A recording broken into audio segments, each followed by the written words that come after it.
I've been in this cell for 4 years, 1,460 days. The air is a stagnant mix of body odor, sweat, and stale Cheetos. The walls are gunmetal gray, and the fluorescent lights burn through the night, making it difficult to sleep. The prisoners are lifeless, the guards emotionless. I hear the screams of my neighbors in their cells trying to rattle the guards or picking fights with other inmates across the cell block. This sentence I agreed to serve was a decision I've questioned more times than I can count on the hard days when my resolve slips. On those days, I have to remind myself why I chose this life. Why did I decide to protect V in the club?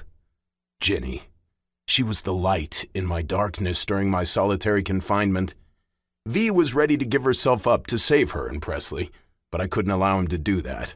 The club needed him but didn't need me. An expendable prospect, easily replaced. I took his place. I took his front row seat in cement hell. For Ginny, I'd do this 100 times over. As I lay on my cot, which may as well be concrete, staring up at the same cracks in the ceiling, I can't help but think about her. Ginny's the only person who makes me feel alive in this hellhole. She's why I wake up every morning.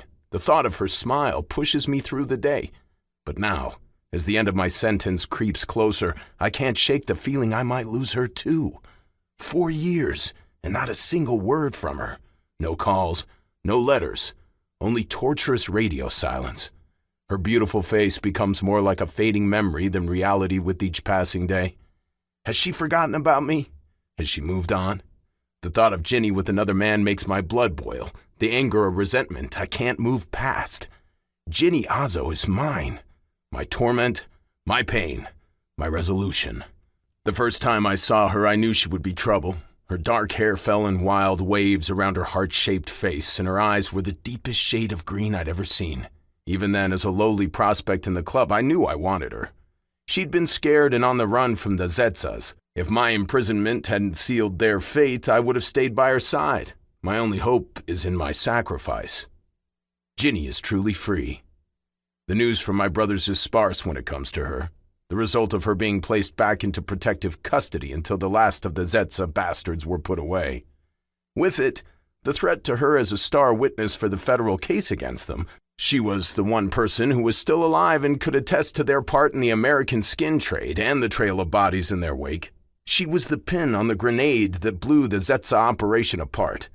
Without her testimony, the case was circumstantial at best, according to Voodoo, and not enough evidence to put an end to it. Ginny had to be protected at all costs, even if the thought of her being in protective custody made me uneasy. A girl like her doesn't belong in a cage, even if it is for her safety. She's made to run free, to laugh, to love, and be with me. The thought of her being locked away is unbearable. I need and crave her so badly, and 4 years locked away hasn't dulled the flame of my passion for her.